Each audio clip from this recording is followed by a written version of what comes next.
dhawaan ayay ahayd markii gudoomiyaha imtixaanaadka Soomaaliland Daawud Axmed Faarax uu ku dhawaaqay natiijadii ardaydii kaalmaha hore ka galay imtixaankii shahaadiga ahaa ee Soomaaliland. Haddaba ardayda dugsiga hoose dhexe ee Shanshaade oo kaalmaha hore ka galay imtixaankaasi ayaa munaasabad ay soo qabanqaabiyeen ururka Himilo loogu qabtay deegaankaasi Shanshaade ee ka tirsan gobolka Togdheer. Waxaana madashaasi ka soo qayb galay gudoonka waxbarashada Togdheer, qurba joog, waalidiin iyo mas'uuliyiin kale oo dhammaantoodba si weyn uga hambalyeeyay ardaydaasi, sidoo kalena gudoonsiiyay abaalmarino kala duwan. هاي فرحة وأن آدي أذوق فرح سنة هاي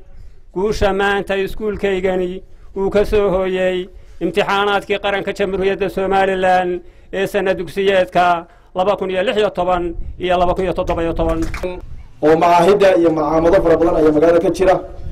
جزاهم الله خيرا وشيء مكالوم هذه وهي مكانش عادي ويلقاريين أما مقالين بدل مركز وكوها رئيس مكان كيلقاريين وحويت سواتا وحوي مراو سكولكو soo saaray maanta waa mid muuqday Shanshaade ardaydiisi maamulkiisi macallimiintiisi maalinkan maanta waalidiintii oo maanta baal dahaba kaga dhigatay taariikhda waxbarashada ee sanad soo dhajay imtixaanaadkii aanu ka howlgalay oo aanu la kaashanay Himilo qurba jooga Himilo gudida Himilo aanu la kaashanay oo aanu isku afgaranay markiiba in la sameeyo xaflad maalinkan maanta abaalmarineed loo sameeyo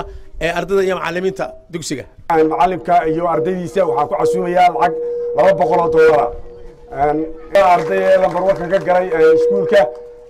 iyo maamulahoodana waxaan iyagana maartay ku ikraamaya ku casuumaya $300 $500 waxaan ilaahay jazaaka Allahu khayr jasaa wixii aad u qabateen dadkiina في آخر وهلسة. مركا Himilo horta waa ururka caynkaasa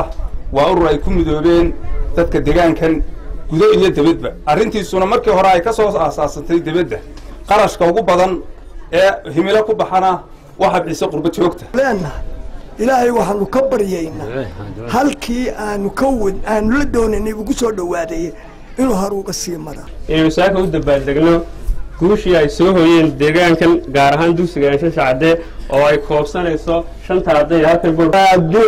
ilaahay dadka meesha fadhiya qof waliba wuxuu doonayo u khayra ilaahay hasi qofkii wax qabtay adaa waxaad qabatay adaale ifiya akhraba waxaan hambalyeynaa macallimiinta iyo maamulka iyo ardaydan guusha keentay ee dugsiga hoose dhexe Shanshaade. Habib Ciga Xasan,